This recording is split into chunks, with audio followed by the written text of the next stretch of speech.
what is our trouble? That's what I want to know. Our trouble is Miss Damien. Miss Damien again. She's as pretty as a picture and as stubborn as a mule. But this time, there's a lot more involved than just her opinion.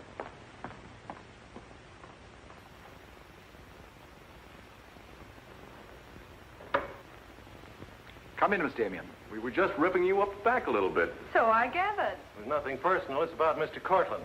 Cortlandt? Oh, yes. He runs a jewelry store. He owns Cortlandt and Company. London, Paris, Fifth Avenue. You may remember him as one of our biggest advertisers. Oh, what Shirley wants to say... I know what Shirley wants to say. I always know what Shirley wants to say. He wants to know why I killed the art layout on Mr. Cortlandt's famous jewels. And I understand the April number goes to press without it. That's right. In the first place, it's no art layout. It's a press agent's dream. But the result is we stand a good chance of losing the Cortlandt account. Now, am I running my department or am I not? I haven't said anything, Miss Damien. Well, I had a talk with Cortlandt, and he was decidedly acid about it. I'm not interested in Cortlandt. But if this magazine is going to submit to advertisers' blackmail, I'd like to know about it. Now, please, Miss Damien. If that's the policy, Mr. Kranich, you better get someone else to take my place. Please, Miss Damien, just a moment. Gentlemen, if you don't mind, I'll talk to you later. I thought I should bring this to your attention. You can't blame us for trying, Mr. No, of course not. No harm done, gentlemen. Madeline, you've got yourself all worked up. Come, sit down. I'll get you a drink. No, thanks. I don't want one. No? What is this private blackmail of yours? Threatening to quit in order to win an argument. Oh, I'd just as soon quit. I mean it. Now, tell me, what's happened? You're all wound up. What's bothering Oh, you? nothing's bothering me. You know I don't want you to quit. I won't go into my personal feelings, but you are the best art editor we've ever had. How's the insomnia? Oh, I found some new sleeping pills. Red ones this time. Red pills to put you to sleep. White pills to wake you up. Doesn't sound very sensible, my dear. What are you doing this evening? Dining with Freddie Fancher. Oh, Freddie again. Oh, I couldn't get out of it, Victor. We're using some of his drawings next month. But it'll be the last time, I promise. Madeline, you're a bundle of lies. A very lovely bundle. Beautifully tied together. I'm trying to be honest, but you won't believe me, will you? No, my dear. Because I don't really think you believe yourself.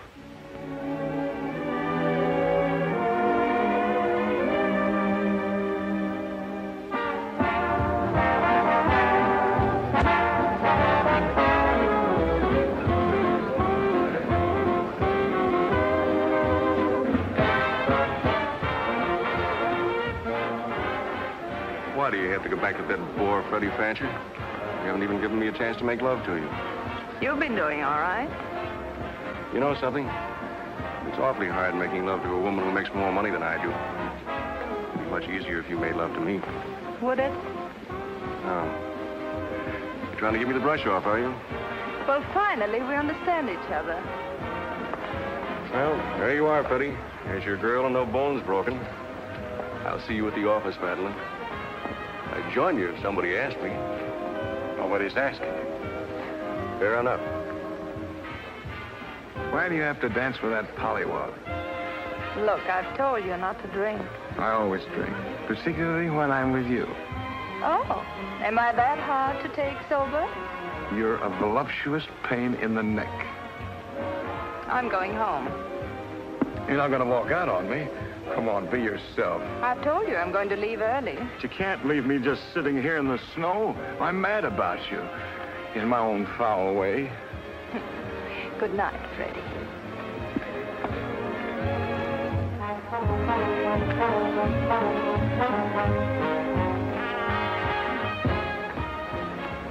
Any chance of getting a cab, Jim? I'll try, Miss Damien. Oh, Miss Damien, here's someone I know you're anxious to meet. Mr. Felix Cortlandt, one of our most prominent advertisers. How do you do, Miss Damien? How do you do? Mr. Garrett is the soul of tact, don't you think? He's just been telling me all about you. Oh, I hope he wasn't that blunt. Oh, you needn't worry. I always form my own conclusions. Can I give you a lift anywhere? My car's just outside. No, thank you. They're getting me a cab. Oh, I'm very sorry. I'm sorry, Miss Damien. There isn't a cab around. Oh, how long do you think it'll be? It's hard to say.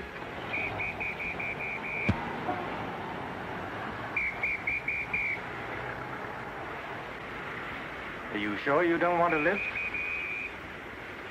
Well, there doesn't seem to be any alternative.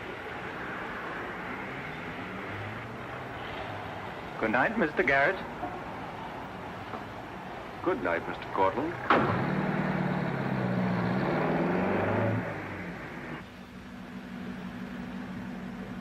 I wasn't very polite, was I? Neither was Garrett, for that matter. Oh, he always enjoys uncomfortable situations. You still feel uncomfortable? No. Frankly, I don't. Good, nor do I. You know, you're not at all what I imagined. No? No. The big international jeweler. I happen to inherit a business that runs itself very nicely. As a matter of fact, you don't look like an art editor. More like a work of art. That layout on your jewels is still a wretched piece of copy. I can only admire your good taste. And I'm still not going to print it. I wouldn't try and persuade you for the world. Mr. Cortland, I think you're a very dangerous man. I only wish it were so. The truth is, I'm a very ordinary one.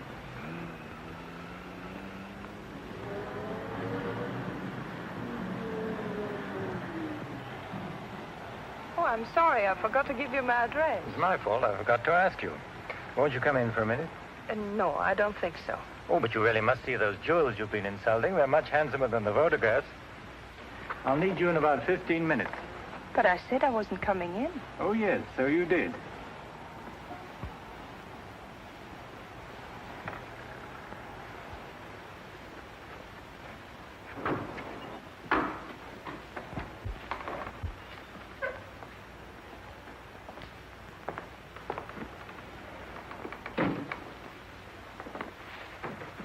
Let me take your wrap. Well, I'm only going to stay a minute, you know. Of course.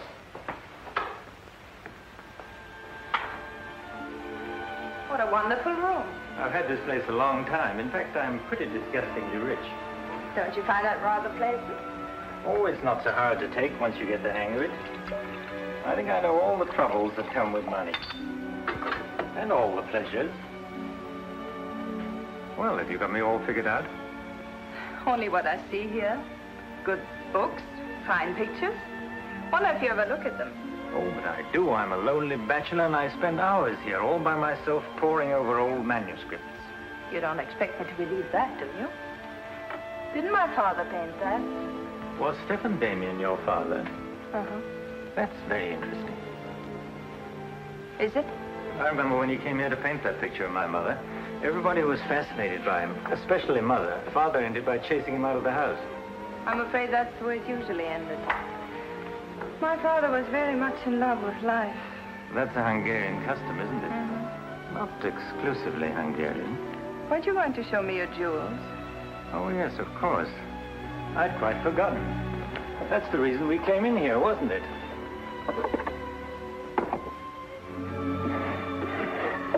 You ought to feel very flattered, Miss Damien. This safe is one of my darkest secrets. You really want to see those jewels? Not particularly. I can't tell a brilliant from a diamond. Not one person in 100 can. But then very few people are intelligent enough to admit it. Thank you. How about another drink? No, thanks.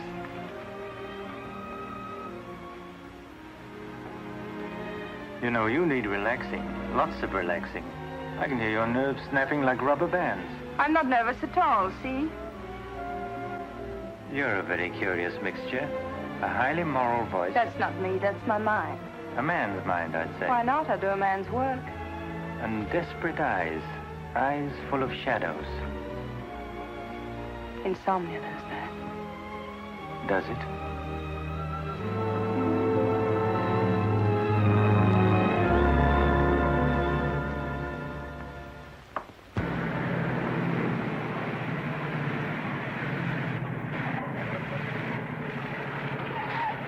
Anything doing? Not a thing.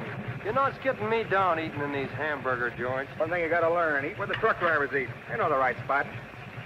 Say, I saw a funny thing up the road just now. Good-looking dame sitting in a car all alone. Yeah, what was she doing? That's just it. She wasn't doing nothing, just sitting there. I got a rule about women. If they ain't breaking the law, let them alone.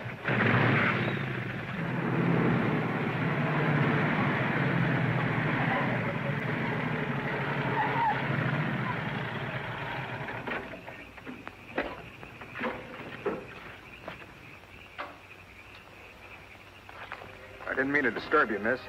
Just wanted to be sure everything was okay. Excuse me, lady, but are you sure you're all right?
How is she? Luckier than she deserves. I just checked on her up the road. She was acting kind of strange then. I'd better call that ambulance. I doubt if it's serious, and I'm as good a doctor as you'll find at this time of night. Let's take her inside.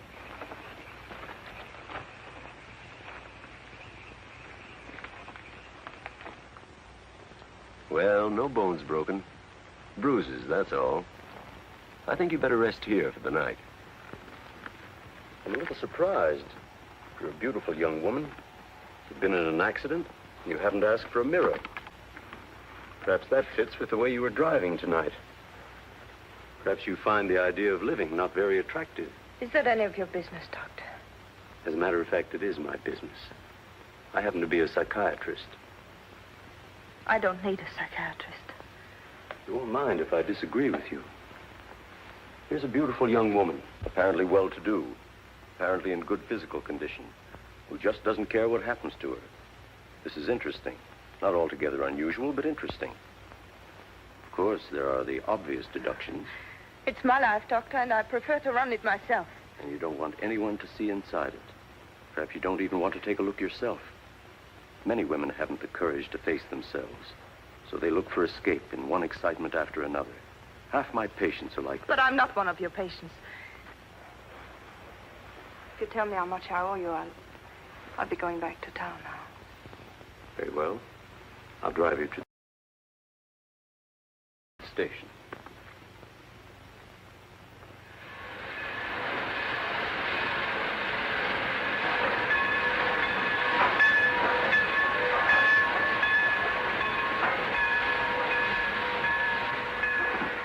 Miss Damien, you're an intelligent woman, not an idiot.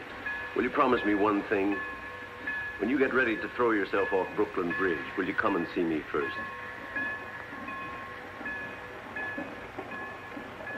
Goodbye, Doctor. Dean, Miss Damien, I'll give you her secretary. Miss Damien's office? No, Mr. Cortland, she's not here yet. Shall I have her call you? Yes, Mr. Cortland. Where's Glamour, Puss? She hasn't come in yet. Well, who sent these? Mr. Felix Cortland. Mr. Cortland. That's very interesting. She never misses, does she? Mm-hmm. Jealous. If I'd given it any thought, I could have predicted it. Gladys, I won my bet. She's got a new boyfriend. I guess those dames gotta have new excitement all the time. Yeah, here today, gone tomorrow. Personally, I don't see what she sees in it all. Is that any concern of yours? No, Miss Damien. I didn't hire you to gossip about my private life. No, Miss Damien. Go get your money. You're through.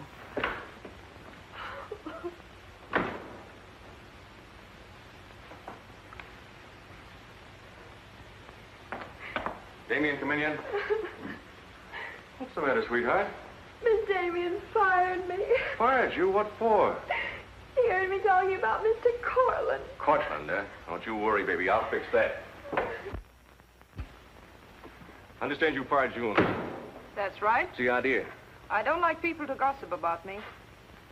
You don't, eh? No, I don't. Well, it's pretty late to be thinking about a thing like that, and it's a rotten trick to take it out on your secretary. Get out of here. You don't think your life is a secret, do you? Boys were betting 8-5 this morning that the Cortland layout would be in the next issue. You're disgusting. Madeline, why don't you get wise to yourself? Everybody else is. One romance after another. That's your whole life, and you adore it. Get out. You try to dress it up with pretty words, but you don't fool anybody. They know what you are, and you'll never change. Get out! You don't care because it's too much fun.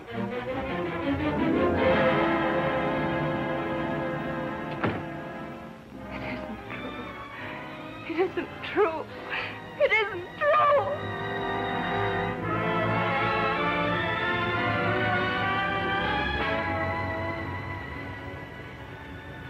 I'm a little surprised. Here's a beautiful woman who just doesn't care what happens to her.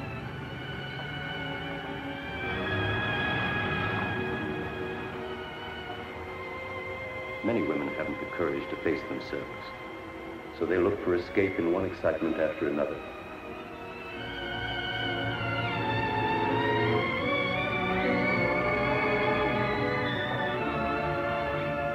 Perhaps you find the idea of living not very attractive. Lady, if you want to kill yourself, why don't you try the fridge?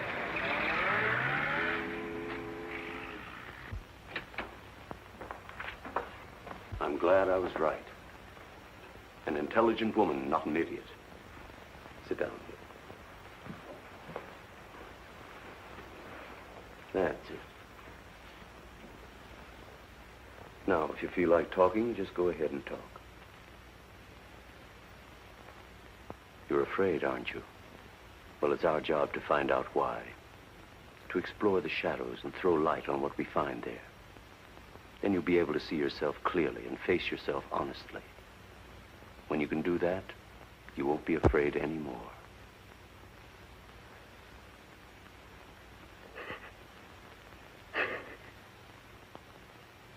I was living with my father. Mother had left him before we came to America. I was 10. And to me, the way he lived seemed romantic and wonderful. He was a successful painter, and women adored him. He went his own way and did what he pleased. Just as you've been trying to do? I suppose so. But why? Did it make him so very happy? Oh, I was certain he was the happiest man in the world. Until he killed himself. Then you couldn't understand why he did it.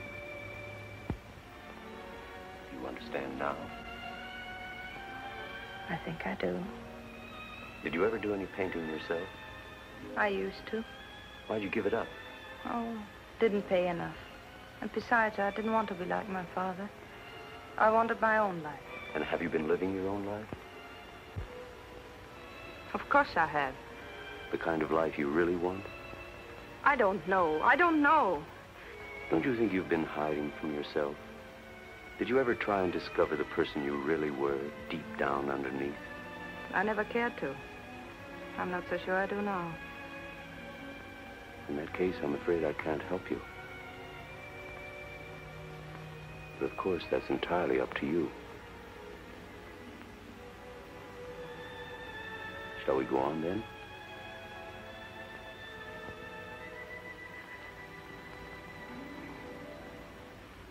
I was doing what I wanted to do. Playing my own way and making my own rules. And nobody was hurt. Nobody but yourself. And it didn't really make you happy, did it? Wasn't that because down underneath you knew there was something missing? Something important? I suppose so. That would worry you, wouldn't it?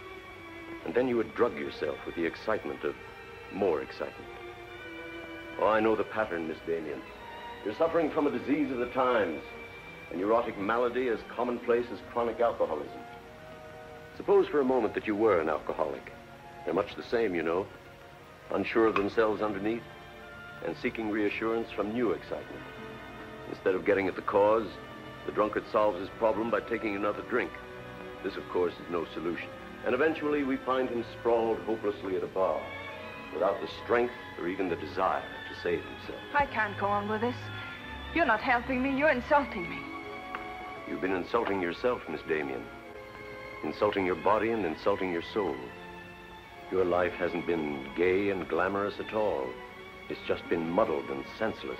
You know that now. And if you really want to change it, you can start right away. Now it's up to you.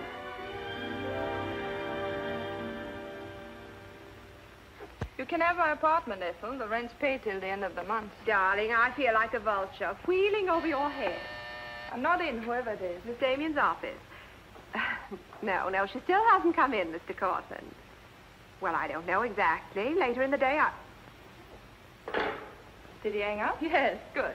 Let me call him back, darling. You may be sorry later. Everything in this pile returned without comment. This I would ask to see more of their work, and these you may be able to use. But you haven't given me your new address. I'm not giving it to anyone. Hello, Madeline. Beautiful, would you mind popping out for a minute? That's just 60 seconds. You better talk fast. Madeline, I'm on a jam. I've got to raise some money. I need about $5,000. What do you expect me to do about it? Well, I thought you might talk to Cortland. I'm sure he'd let you have it if you ask him nicely. You're really quite a rat, aren't you? Look, Madeline, I'm in debt up to here. I only make $100 a week, and you know I can't live on that. $5,000 doesn't mean a thing to Cortland. You better get out of here before I lose my temper. You're forcing me to say things that I don't want to say, but if you're going to act cold and virtuous about it, you'll hear them. Suppose I tell Cranish. Tell him what? About Cortland. You know, you've got a very nice job here, but you won't have it very long if I tell Cranish. I don't want to tell him, but... What's so funny? As a blackmailer, you are pitiful. Go on, tell him. Tell him what a rat I am, and you are, and he is. Go on, use my phone if you want, and my desk, and my office. I'm through with all of them.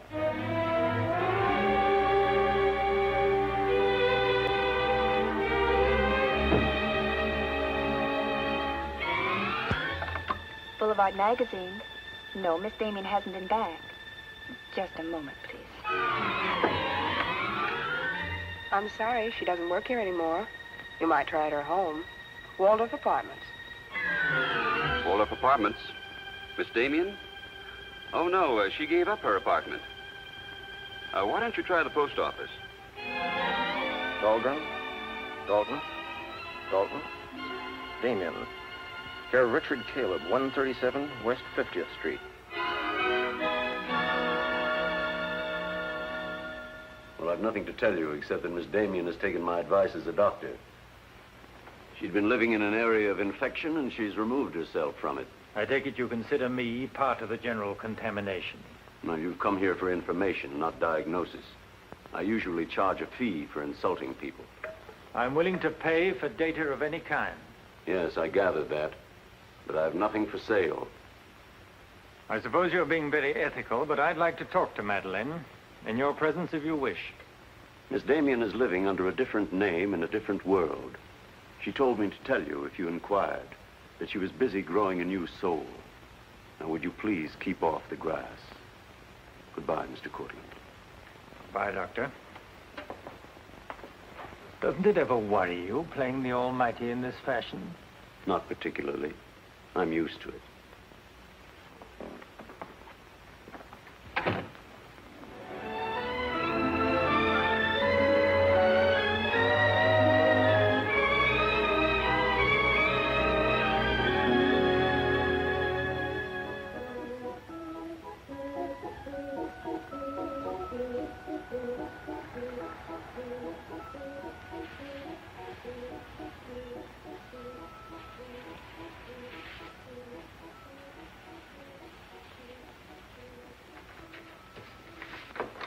How's it look?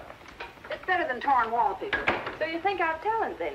You'll do better after you get the hang of it. I only hope the new tenant will like it. Well, he seems awful particular. He's a floor walker at Macy's. Oh, well, you can always give it back to me. You'll never sell it, you know. Take my advice and try something more cheerful. You know, like flowers and butterflies. I'll do that. Thank you, Mrs. Geiger.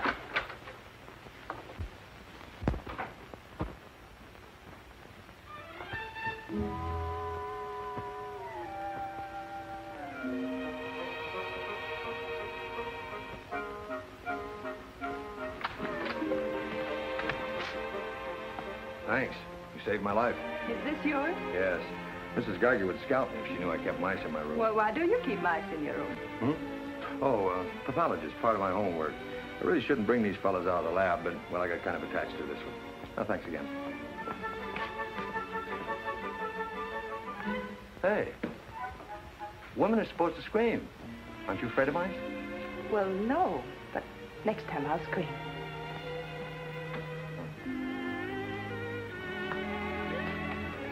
Good afternoon, Miss Green. Hello, how's the work going? Oh, all right. You bet.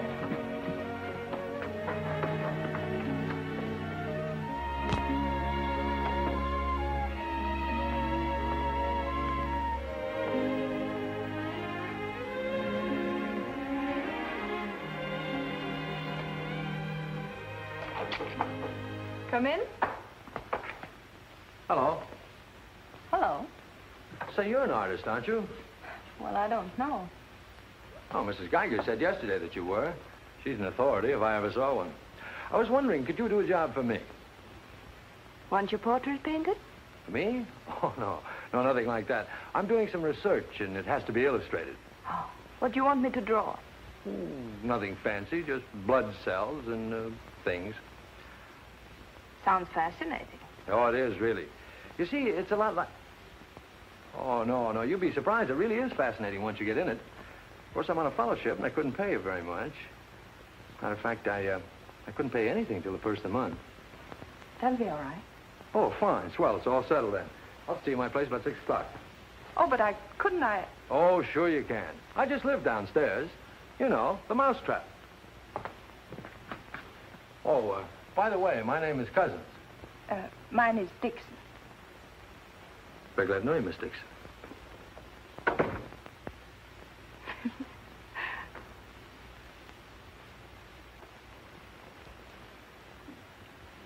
Just what am I drawing? Am I allowed to find out? Sure. Effect of anti-reticular serum on cell tissue. That's all I wanted to know. Oh, say, that's quite good. I'll take it to the lab with me in the morning. Just about ready for the next one. Do you realize it's 12 o'clock? Oh? I haven't had my dinner yet. And you haven't either. Oh, gosh, I'm sorry, but well, I got so wound up on this. So did I, but now I'm hungry. Well, tell you what let's do. We'll go out and eat. That's a brilliant idea. I'll get your coat. Do you do this all the time? Only since I got out of the Army. I was lucky to get this job of research. Now I've got to get it finished.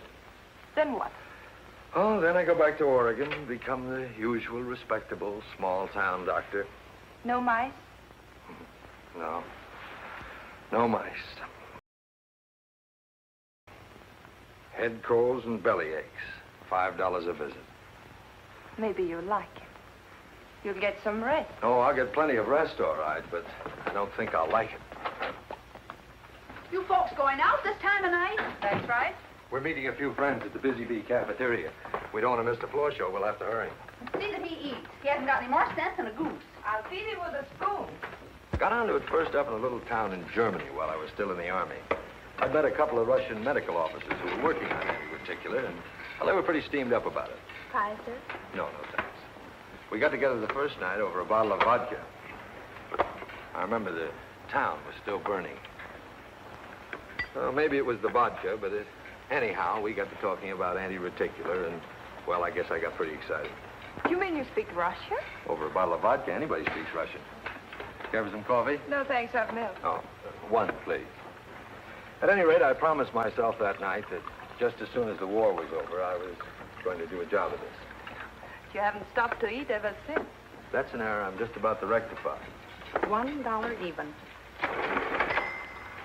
There you are. Thank you. Oh, thank you. You, sure you've got everything you want? Oh, yes, thanks. You know, I don't think you're much of a doctor. Do you call this a sensible diet? Pancakes and pickles? Well, scientifically, there's two kinds of diets. The kind that doctors prescribe and the stuff they eat themselves. Oh, but you're always in such a rush. You can't make scientific discoveries that way. Sure you can. Take Banny. He saw some flies nibbling in a piece of pancreas. Figured out that there must be sugar in it, and in 1 minute he had the idea for insulin. You know, you're a very lovely girl. You're not being very scientific, Doctor. Oh, but I am. It's the very heart of science. It's the truth. That's talk about insulin. Insulin.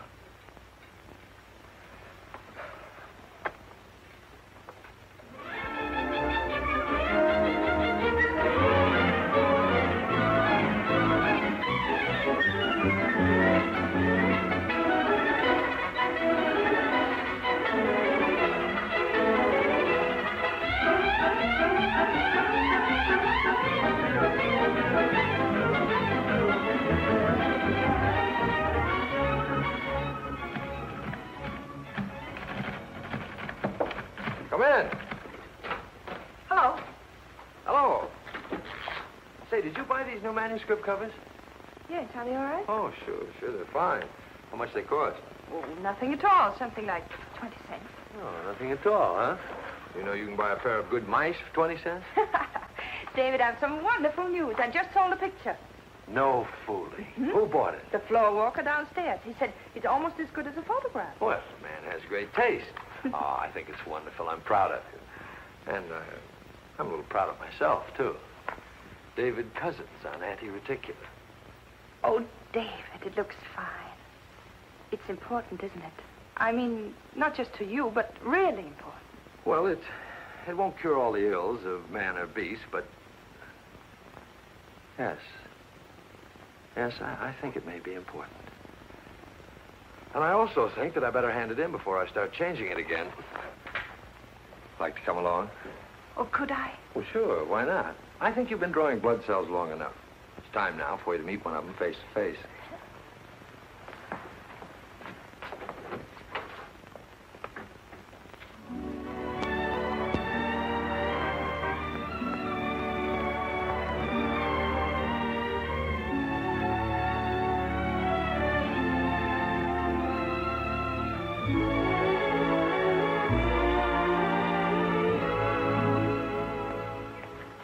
I hope your text is as good as your illustrations. I hope so, too, sir.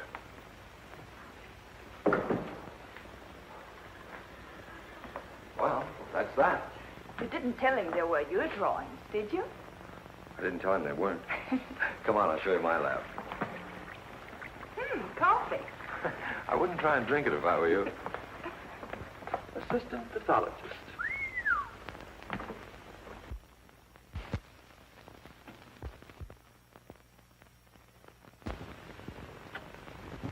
Well, this is me. How do you like it? Oh, I think it's wonderful. But how do you find anything in this place? Been here for 6 months and I haven't lost anything yet. Doesn't matter anyway. If the boss okays my research, I'll be out of here in a week. Back to Oregon? Yes, back to Oregon. All that way just to make a living. Is it as bad as all that? Oh, what's the use in kidding, Madeline? I'm so much in love with you, I can't see straight. I haven't done any work in here for days. I just sit around waiting until I can see you. I know. Because that's just what I do. Wait to see you. Darling. Oh, darling, I never felt like this about anyone before. Tell me, when did you first know? Oh, when I first saw you, I think. Yeah, me too. I'll never forget you standing in that hall with a mouse in your hand. Only I didn't know then what was happening. I thought I had the flu. Will you marry me? Oh, David.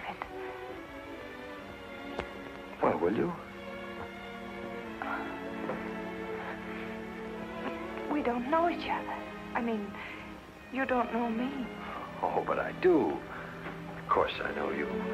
Now, what do you want to know about me?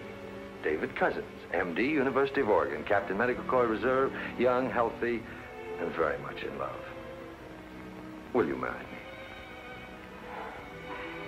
Oh, please don't ask me now. Well, I've got to ask you now. I want to marry you now. Please give me time, David. I'm all mixed up.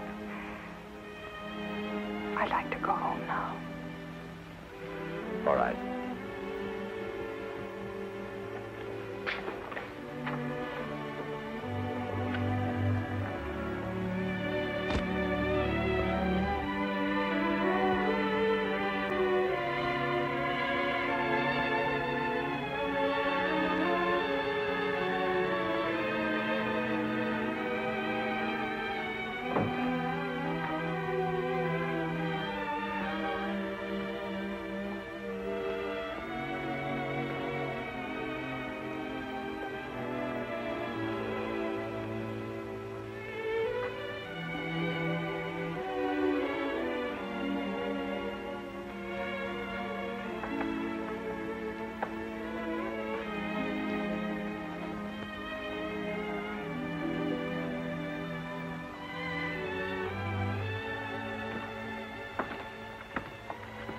Madeline.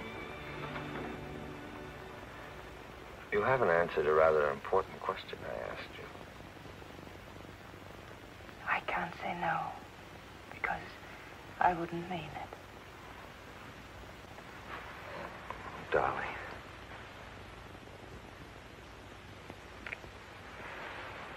David, I do love you.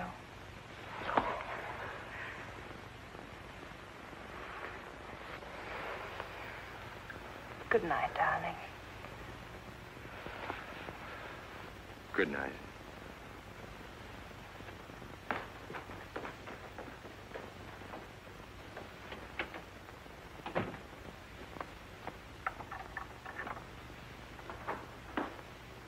Hadn't you better close the door?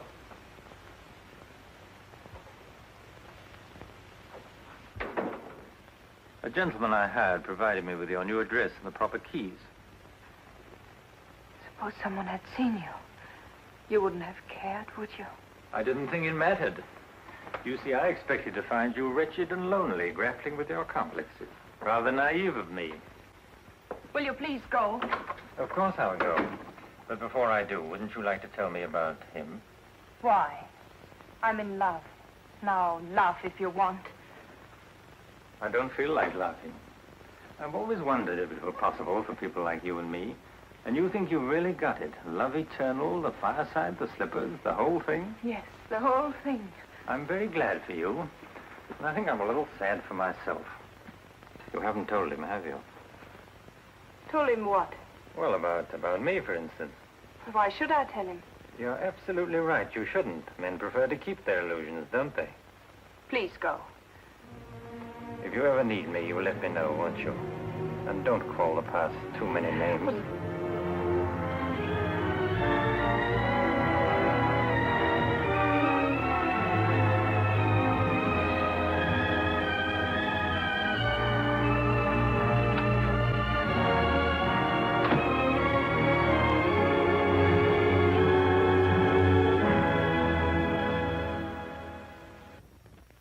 What you say. I'm going to marry him just as soon as it can be arranged. You want to run away from your problem? I'm not running away. You are, you know. You're looking for security from someone else instead of building it within yourself. But I love him. I can't talk to you if you don't believe me. Falling in love doesn't cure everything overnight. What do you mean? Let's be honest. There's a side of you that hasn't fully changed. Isn't that true? That is true, isn't it?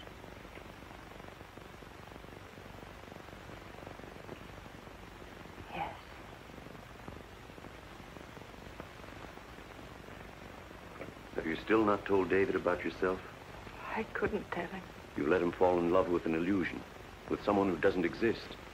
I could never tell him. He might stop loving me. Isn't that a risk you'll have to take? You're being very careless about it. You can't build a lifetime relationship on a lie. If you're really in love, you'll tell him.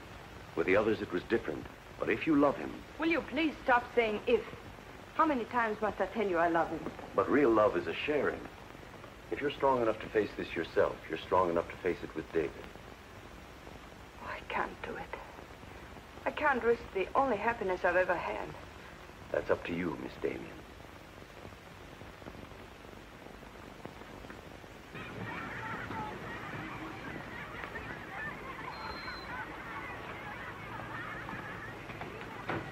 Hi.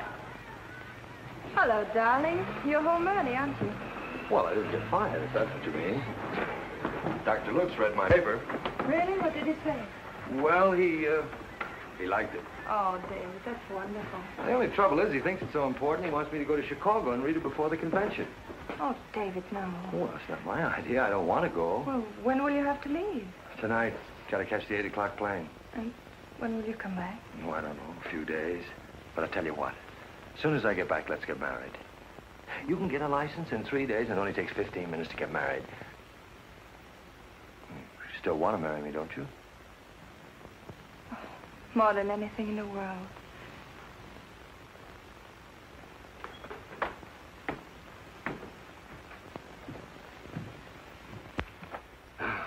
You know, I'm going to feel kind of silly at that convention. Of course, it's a great honor and all that, but you realize that I'll be talking before some of the biggest men in the field?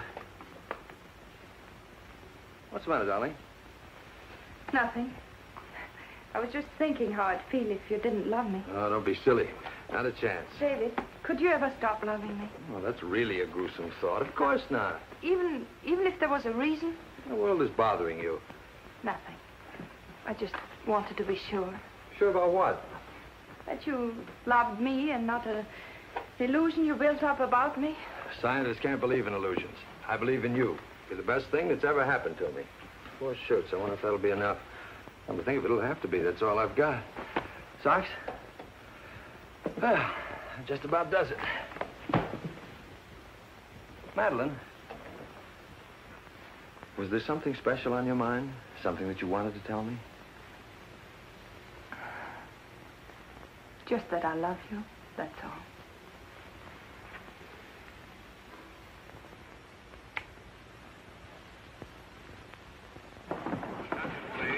Flight 41 now loading at gate 6 for Chicago. Passengers on Flight 41 for Chicago. Write me every day? Every day. Hope you miss me. Hope you suffer like a maniac. I will, I promise. Oh, gosh, I hate to leave you. You know, I'm going to be jealous. Jealous of what? Oh, I don't know. Nobody, everybody. Just jealous. Darling, I belong to you. Don't you know that? I'm only alive because you love me. We'll be married the minute I get back. Well, look who's here. If it isn't Madeline. How are you? It's been a long time. David, this is Mr. Garrett. I used to work with him on a magazine. How do you do? I quit the racket, though. Or perhaps the racket quit me. Garrett's doing some confidential work for me now. How are you, Miss Dixon? This is Mr. Cortland, David. Dr. Cousins, my fiancé. You're a very lucky man, Doctor. Well, I think so. Well, goodbye, Miss Dixon. My congratulations to you both. Oh, thank you.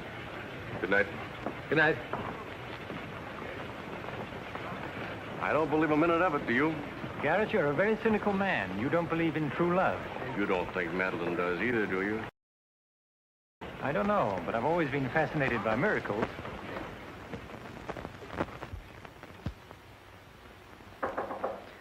Come in.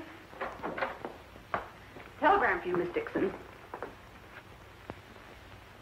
I thought I'd bring it up myself. I thought it might be important. Bad news? He won't be back till Friday. That's men for you. You never can count on them. Oh, I forgot. A doctor somebody called you, said you were to call Miss Ethel Royce. She's been trying to get in touch with you. Friend of yours? Yes. I suppose you got your own reasons, but you ought to get out and see your friends, instead of sitting in this room all day and all night. Thanks, Mrs. Geiger. None of my business, mind you.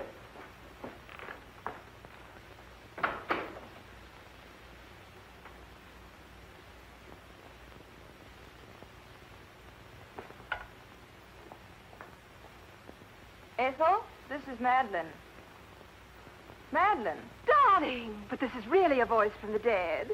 I pestered that doctor of yours for hours. I just have to talk to you. Well, what about? Well, you remember that art supplement, the one you started? Well, I do need your help, dear. I'm in an awful mess. Sorry, dear. I'll never come into that office again as long as I live. Oh, but I wouldn't ask you to do that. Just meet me somewhere. It'll only take an hour, I promise. Well, if it's just the two of us. All right. I'll be there at 5. Oh, so relieved. We were really desperate. Wonderful. I'm just dying to see you. Bye, dear. She'll do it. Good. Wonderful thing, professional pride. It never dies. How'd you sound? Awful. What do you expect? Too bad. Victor, I don't want you to be there. Wouldn't think of spoiling your reunion, my dear. I don't trust Madeline, doctor or no doctor. Nor you either, my sweet.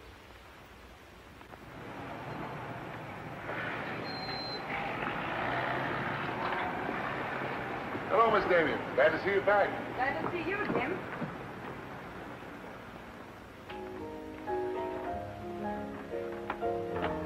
Hello, Luigi. Is Miss Royce here? She just came in, Miss Damien. We missed you, Miss Damien. Have you been away? No, but it's nice to be back just the same. Hello, Ethel. Darling, you look wonderful. A little pale, but so interesting. You know, I can't stay very long. Oh, I understand, dear. We'll get right to work. The usual, Miss Damien? Well, I don't know, Carl. You'd better. Wait till you see the mess I'm in with the supplements. All right, Carl. Darling, I'm I'm just dying to hear what you've been up to. You must tell me everything. But there's nothing to tell. Come on, let's go to work.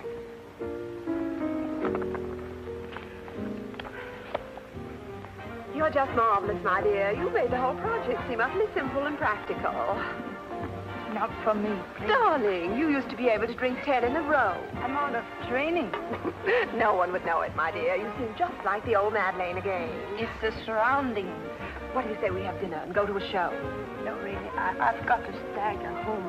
Madeline, my dear, this is a surprise. Victor, hello. What good fortune running into you like this? Do you mind? Don't let us fool you, Madeline. You heard me making the date with you. It's true, but I'll deny it. Frankly, I wanted to have a look at you. You look very dashing for a hermit. Thank you. We've all missed you desperately, haven't we, Ethel? As though our little hearts would break. What about a drink with your old boss? I had enough. 3 of whatever it is. I've got all the data we need on the supplement. Good. What about the data on Madeline? No data. Now, if you'll excuse me, I You really can't had go to- now. Look who you'll run into. He's seen you. Mr. Garrett no longer graces our staff. What happened? He got to be utterly gritty. Say nothing of a slight discrepancy in his accounts. Mr. Garrett believes that the world owes him a gay life, no matter who pays for it. Well, hello, stranger. How are you? Wonderful. Nobody here seems particularly glad to see me. Should we be? Oh, well, it's been nice knowing you. There goes one reason for my ivory tower. What? Darling, I'm constantly running into men who adore you. Slews of them. Hated them all. I know what you're thinking. I had an odd way of expressing my distaste. Not odd, darling. Shall we say just, moody? Well, here's to memory.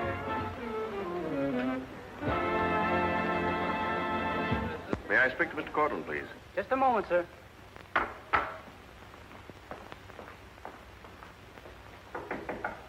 Just a minute.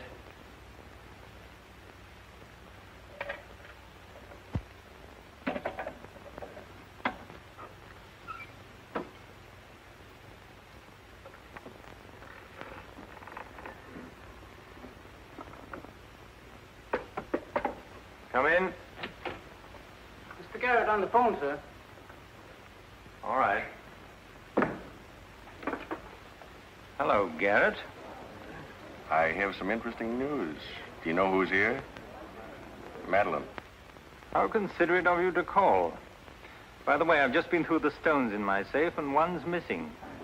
The stone's not terribly important, but you're the only person who knows about my safe, and the fact is you did have my keys for quite a while yesterday. What are you getting at? Only that I don't like thieves. But you're being ridiculous. Let me come over and talk about it. There's nothing to talk about. I'm taking it up with the police. But, Cortland, you can't do that.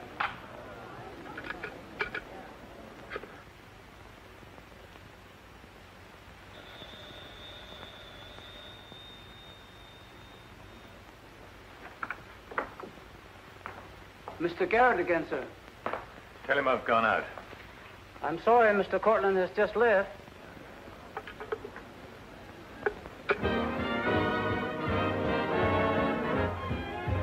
Are you all right, darling? Of course I am. You're not going to disappear again. Oh, yes. Back to my treetop.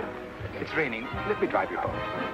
Oh, no. Ethel wouldn't approve. Good luck, my dear, on your treetop. Bye, darling. Well? Let's face it, she's a changed woman. She'll never change, darling. She's just got herself a new set of words, that's all.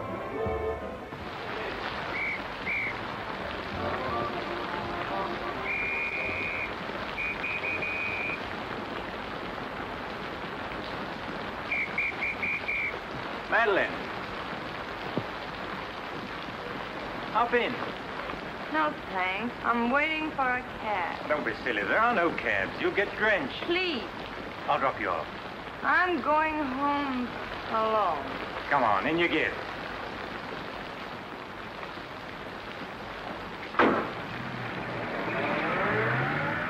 I hope you didn't get too wet. Your concern is touching. Quite a coincidence finding you in the rain. Is it?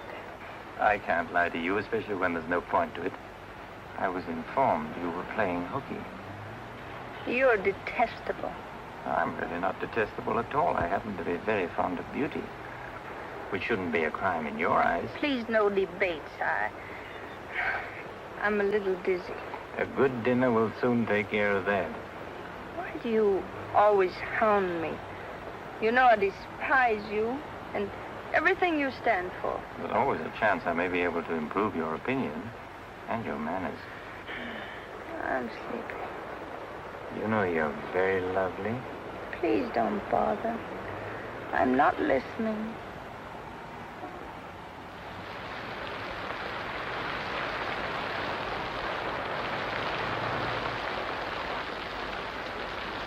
Where are we? Don't you remember you visited here once upon a time? You're foul. You said you were taking me home. You forgot to mention the subject. A significant omission, as your friend Freud would say. Come on, I'm getting soaked. That launch you. I'm going home. Right after dinner. Think how wonderful you'll feel when you slap my face.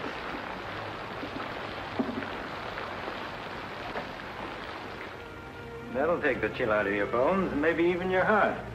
Still cold? Oh, no. It's quite warm in here. Cigarette? Thanks. Very warm. Light? No, I'm not really detestable, am I? No. I am. Why? Because I ought to go home. In this rain? You mustn't even think of it. You see, you are detestable. And you've been very annoying for months. Madeline, we belong together. You know that. No, I don't know that. Of course you do. We feel the same way about life. You're not making sense, Mr. Cortland. Why make sense? Doesn't this make more sense than talking and lying? No sense at all. Then what would you call it, darling? Stupid. Madeline, you're wonderful. Stupid. You're sweeter than ever. Stupid. I'd better see who it is.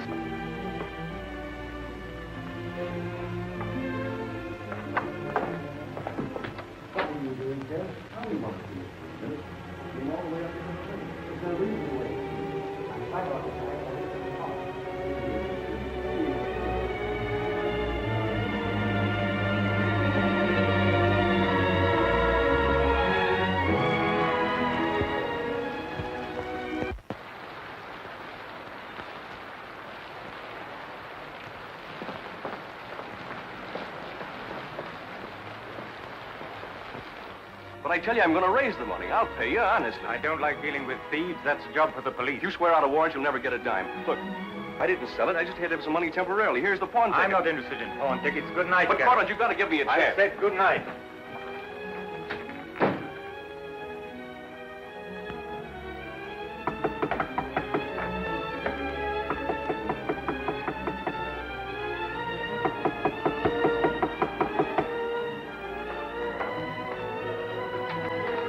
You've got to let me talk to you. Let me explain this. You stupid fool. I'll have the stone back. I'll get it to you. I promise I will. All I need is a little more time, just a couple of weeks. What are you doing? Phoning the police. You can't do that. I'm not going to let you ruin me.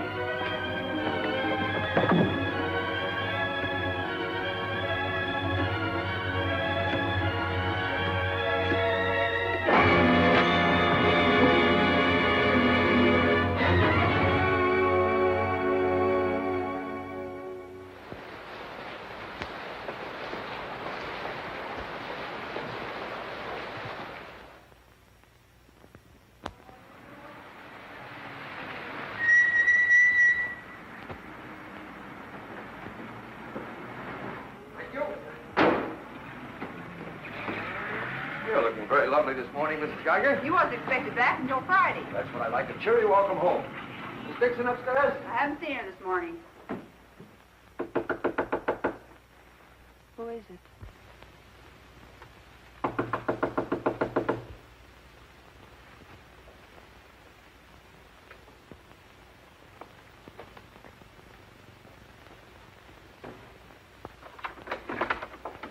Hi.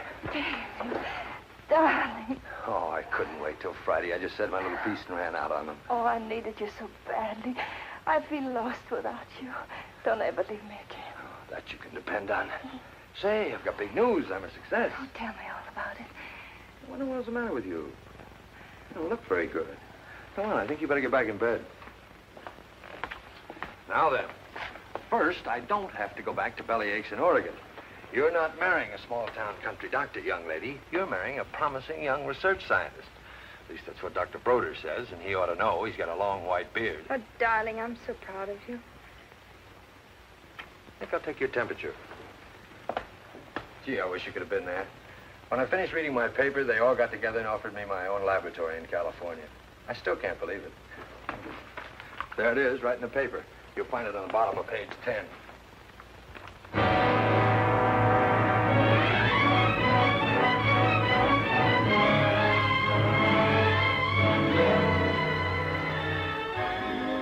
He makes you feel that you're really important. You know what he said to... Oh, Madeline. Madeline, what's the matter? Oh, darling, you're cold as ice. You've got a chill. You stay right here. I'll be back in a minute. Oh, don't go. Don't leave me. I'll only be a second. I want to get a hot water bottle and some more blankets.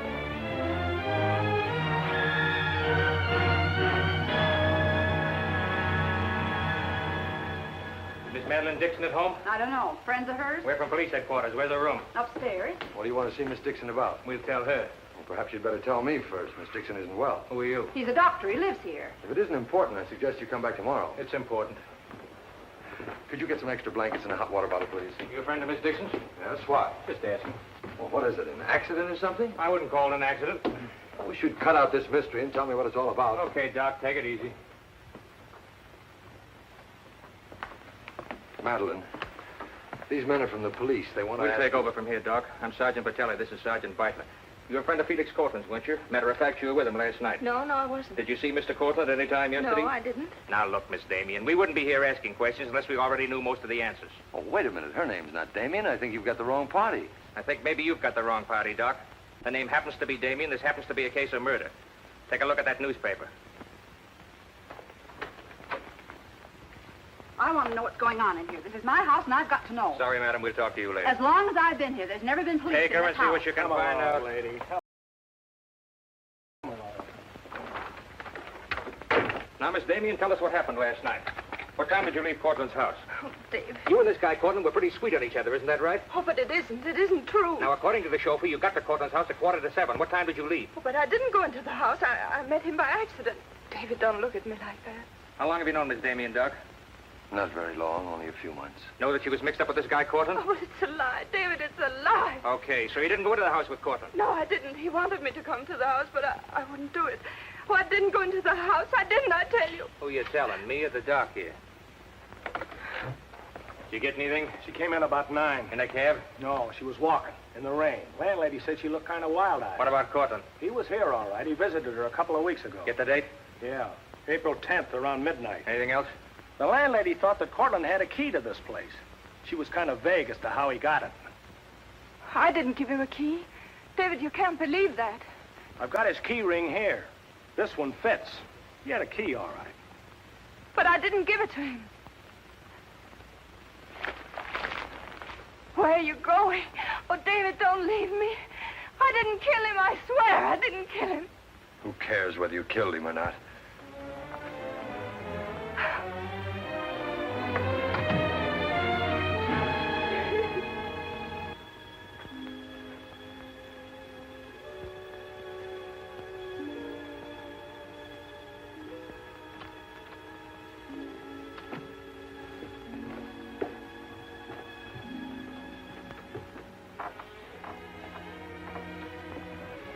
Could I see him for just a minute? Well, it isn't regulations. Okay, 60 seconds. David, please listen to me. You lied to me. You've always lied to me. But I'm not lying now. I didn't want to go with him. He said he'd drive me home. And he made love to you, didn't he? Oh, don't deny it. Of course he made love to you. He had a key to your room. I should have told you many things. I tried to, but I just couldn't. If this thing were so innocent, you would have told me. When I said I was in love with you. When I asked you to marry me. I was afraid, David. I was afraid you wouldn't understand. You bet I wouldn't. Before I met you, I was horrible. But you changed all that. You made me sane and happy. Why keep on lying? You tried that upstairs and it didn't work. Look, I was in love with you. All right, I made a mistake. I thought you were something wonderful, and you turned out to be something else. So let's just forget about it. The only thing that you can do for me is let me alone. I love you, David. I'll always love you.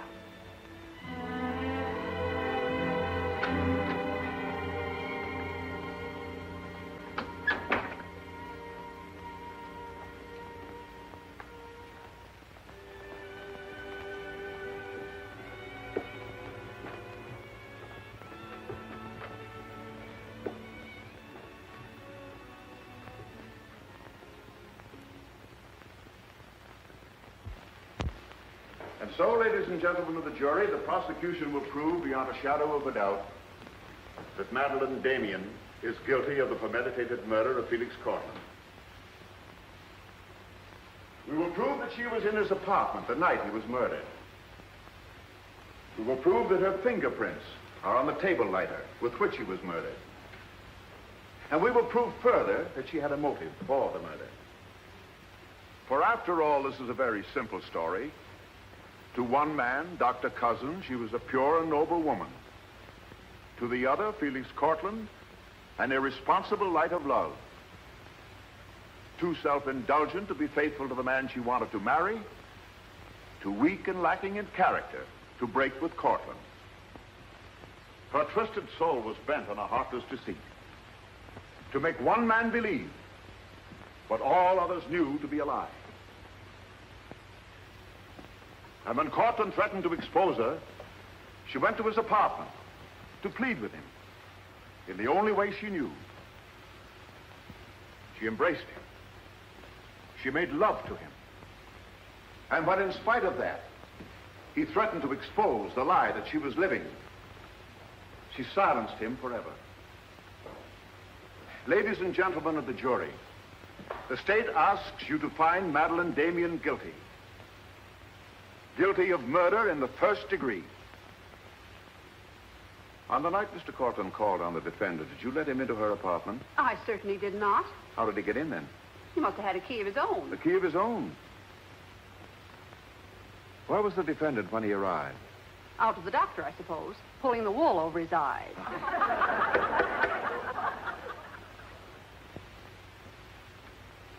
Thank you, Mrs. Geiger. Your witness, Mr. Mitchell. You've got to let me cross-examine her. No questions. Miss Damien, I can't defend you properly if you won't let me. We've got to put up a fight. Fight? What for? And now, Mr. Garrett, just what was the nature of the work you did for Mr. Cortland? Well, most of it was personal. Confidential secretary, I suppose you'd call it. And in that capacity, you were in a position to learn a great deal about his private life? Yes, of course. Did Mr. Cortland know that Miss Damien was lying to Dr. Cousins and concealing her true character from him? I'd rather not answer that question, Mr. O'Brien. You see, both Miss Damien and Mr. Cortland were friends of mine. Yes, I understand. Well, let's get back to the meeting at the airport. What was the attitude of the defendant when Cortland saw Dr. Cousins? She was embarrassed, naturally. Yeah. She was embarrassed, naturally. Thank you. Your witness, Mr. Mitchell. I've got to cross-examine. If I don't, we haven't a chance. Don't ask him anything. No questions. Were you a close friend of the defendant? Yes, I was. Did she confide in you on matters of a personal nature? Yes, she did. If you were asked in this court, do you think you could recall any of those intimacies? I could recall some of them in lurid detail. Your Honor, I object. Objection sustained. Well, let me ask you this, Miss Royce. Would you say in general that men found Miss Damien attractive? Definitely. And would you say that Miss Damien found men attractive to her? I'm afraid I most certainly would. You would? What were the relations between Miss Damien and her former employer, Mr. Cranish? They were friendly. In your opinion, was there anything more than friendly? I object, Your Honor. The question calls for the conclusion of the witness and is prejudicial. Objection sustained. Dr. Cousins, I'm Dr. Kalin. Miss Damien's a patient of mine. I don't happen to think she's guilty of murder, do you? No, I don't. She may be guilty of other things, but in there she's being tried for murder. And she won't even defend herself. She's got a pretty good lawyer, hasn't she? She needs your help, Doctor. In her own mind, she's not on trial for murder. She's on trial for those other things. And it's not the judge who's trying that case, it's you. I don't want to be rude, Doctor, but I don't think you know what you're talking about. I'm sorry to disagree. You see, I've been treating Miss Damien for some time. I happen to be her psychiatrist. Dr. Caleb. I'm sorry to have bothered you, Doctor.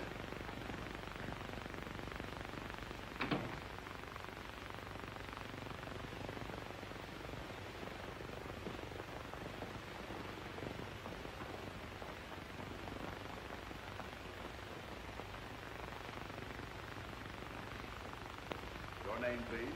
Richard Caleb. You're a psychiatrist? I am. Miss Damien came to you as a patient? Yes? Did she come of her own free will? Yes, of course.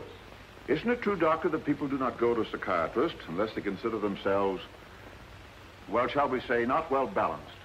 In general, that's correct. As a matter of fact, wasn't Miss Damien on the verge of committing suicide when she made her first visit to you? Your Honor, I object. Well, no matter. We'll prove that by other witnesses. However, is it not true that people who come to you as patients come with problems? Objection. Objection overruled. Well, Doctor? There'd be no point in their coming to me if they didn't have problems.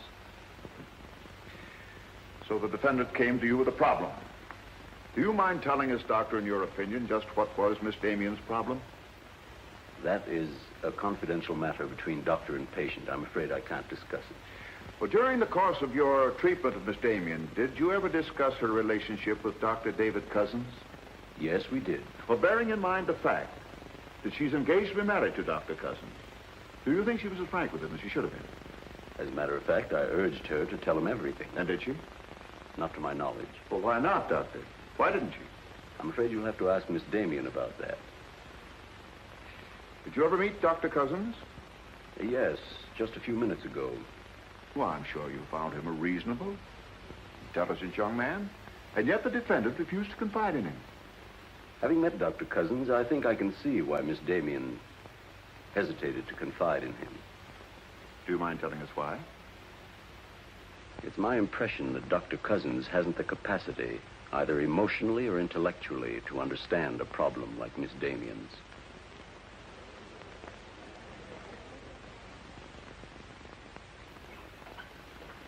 How's the trial going, Doctor?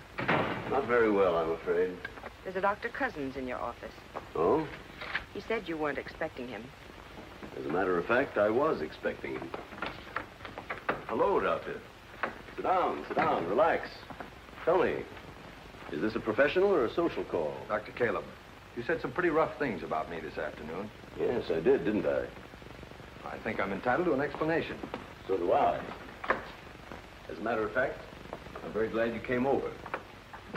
I wanted to talk to you about Miss Damien. I'm not interested in Miss Damien.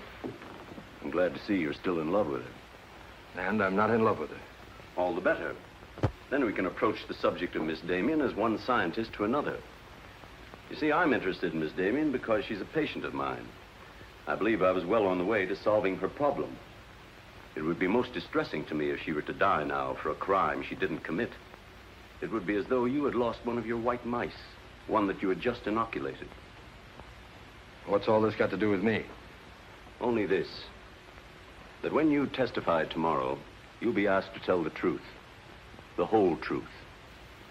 The whole truth about a human soul is a complicated proposition. Now, I'm not going to tell you anything about Miss Damien that you haven't already heard. But isn't it possible that you've picked up a few stray facts and added them up to a conclusion that's entirely wrong?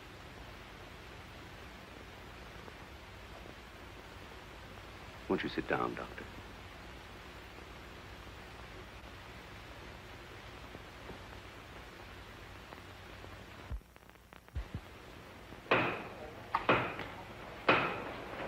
Hear ye, hear ye, hear ye. The court is now in session.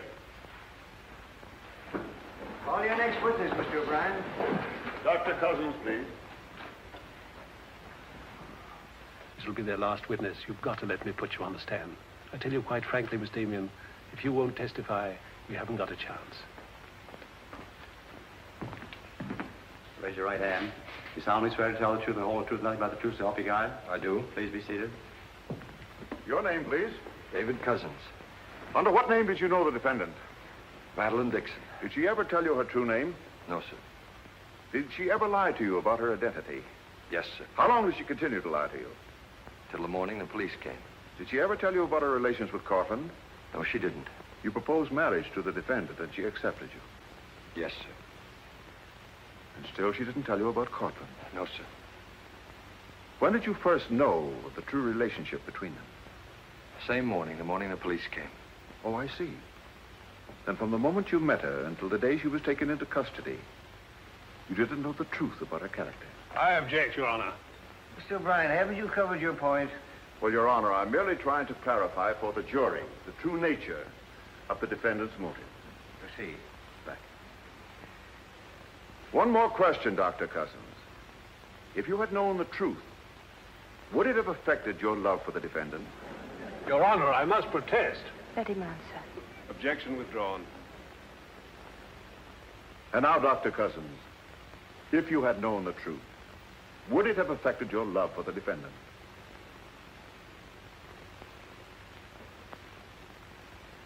I was in love with Miss Damien then, and I'm in love with her now.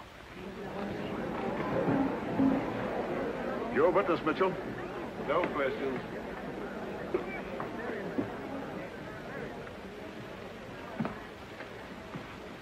Did you really mean it? Yes, I really meant it. I can't believe it. Now will you let me put you on the stand?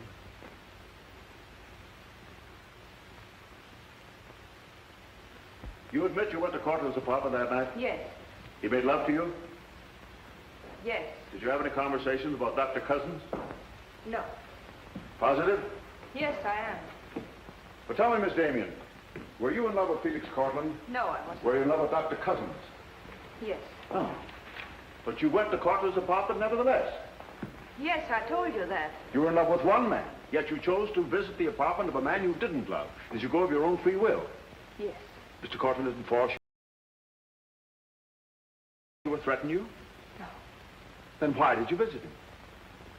I don't know. I made a mistake. You made a mistake. As you've told us on several occasions that you and Mr. Cortland were interrupted by a mysterious intruder.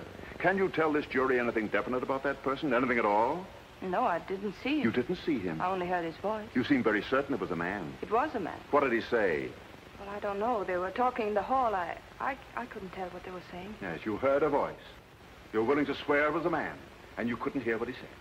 Now, what sort of a person do you think would be calling at that time of night? A bill collector? A man selling magazines? Or perhaps even a burglar? Why not a burglar? Mr. Cortland was a very wealthy man. He must have been a very timid burglar because nothing was stolen. Of course, you realize that Mr. Cortland kept his jewels in a vault at the store? Not all of them. He kept some at home in his safe. Safe? What safe? The one in his living room? You didn't by any chance see that safe, did you, Miss Damien? Yes, I did. The court, please. This is the first we've heard about a safe. I ask for a recess to examine the apartment. Well, Your Honor, we've been all over the apartment. But if there is a safe and if it has been robbed... Gentlemen, court is adjourned until tomorrow morning. I suggest the district attorney, the attorney for the defendant, examine the apartment together.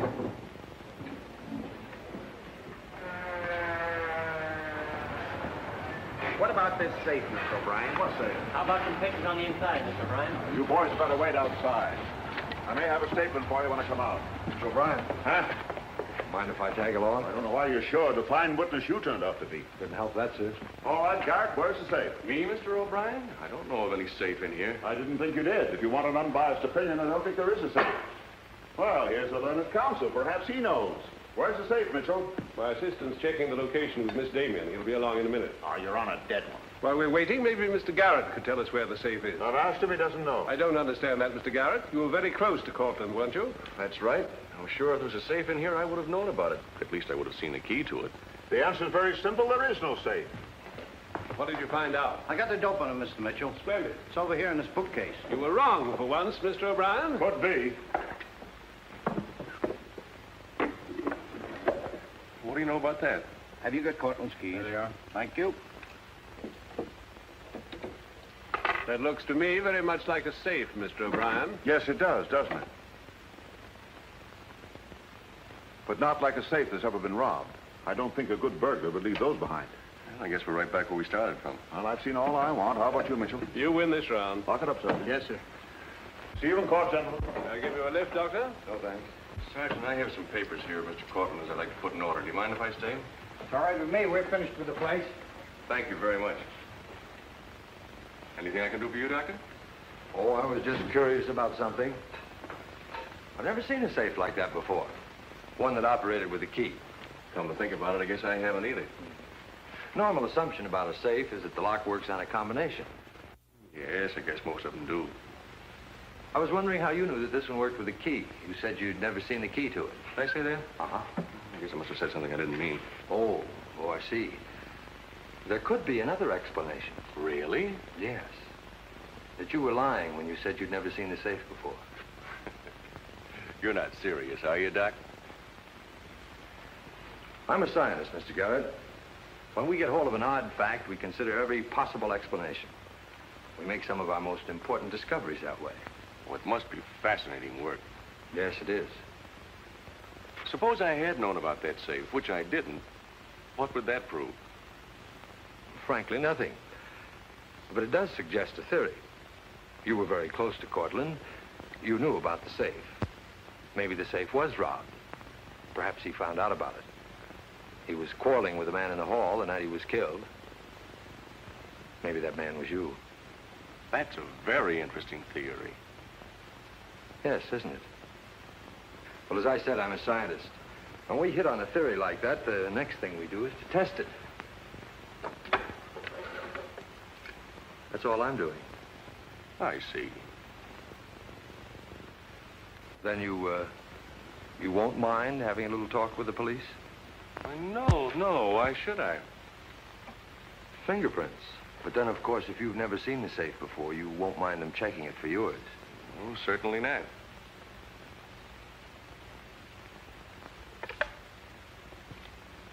The number is Spring 73100.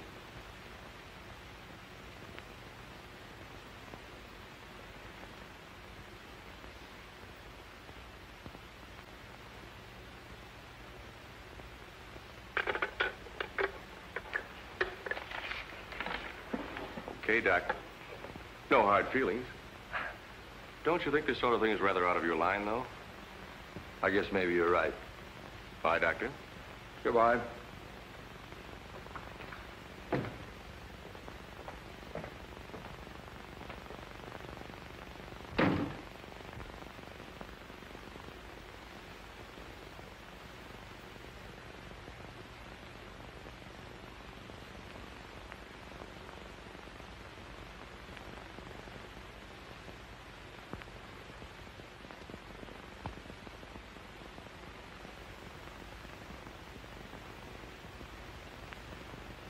Spring 73100, wasn't it, Mr. Garrett?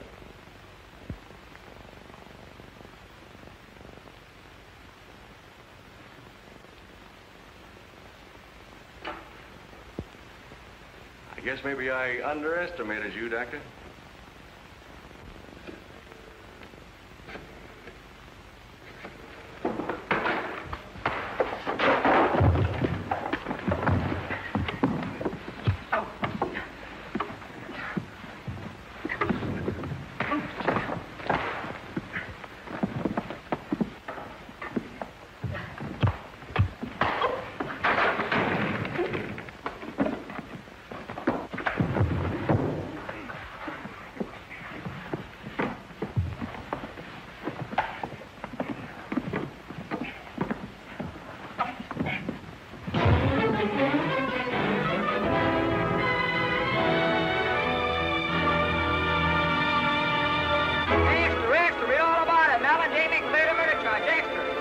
From the Associated Press newsroom. Bulletin. Madeline Damien has been exonerated of the murder of Felix Cortland. Full confession by an ex-employee, Jack Garrett, is in the hands of the district attorney. It was a trial marked by many surprises. Notably, the beautiful defendant's startling disclosure of the jewel vault hidden in the apartment of the late diamond importer. So beautiful Madeline Damien goes free, and Broadway is tipping its hat today to the young doctor who engaged the murderer in a battle royal. Mrs. Geiger, I've been looking for Miss Damien. Have you seen her? She's gone. She asked me to give you this. Gone? Well, where did she go? I couldn't get a word out of her, but I know she left for the airport more than an hour ago.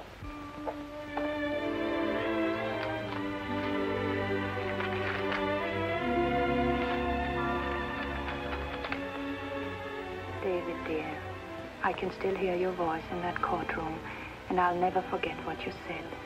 You did much more than save my life. You made my life worth saving. I can't bear to tell you how much I love you and want to marry you. But right now, that wouldn't be fair. I'm going away for a while. I want to be terribly sure, after all this, that I can really be the kind of person you once thought I was. Maybe after a while that will be possible. And then, when we're both sure, David, please ask me again. Goodbye, my darling.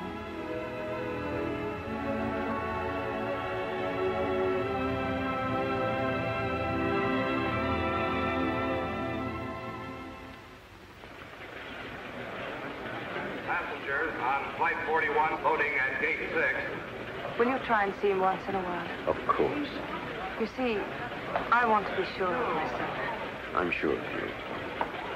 Are you really? After what you've been through, I'm very sure. Goodbye. I still think you're making a mistake.